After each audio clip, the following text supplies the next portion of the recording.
Usa ka nindot kaayo nga pagwagayway sa tinuod ug una nga bunga. Ug ang una nga bunga nga mo si Kristo. Siya ang unang bunga nga gidala sa kapanahonang gitisok sa iglesia sa panahon. Siya ang perfect nga halad ngadto sa Dios. Siya ang perfect nga giugay, dili kita, siya. Siya ang gipuga og maayo, siya ang gipakita og maayo unsa siya ka pure. Tubangan sa Dios. Tungod niya, maharbis ang mga bride gikan sa Efeso hangtod sa Laodicea.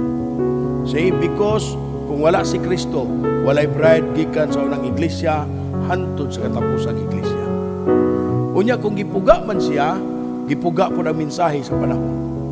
Giukay og maayo ang mensahe nga panahon nga mahimong pure sa bawat panahon.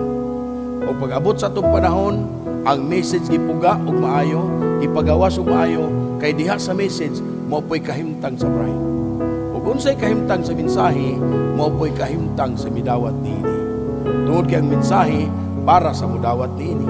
Ingon siya nga ang gingarihan sa langit sama sa ka magpupugas.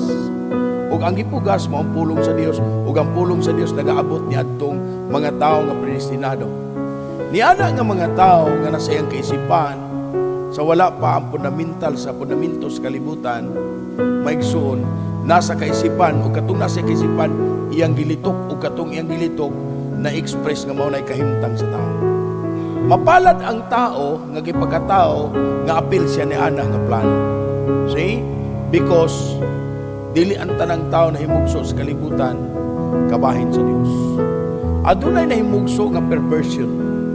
No, ayaw kalimot because of perversion. Mga igsoon sa kabaliktaran nikos nga dunay laglagon.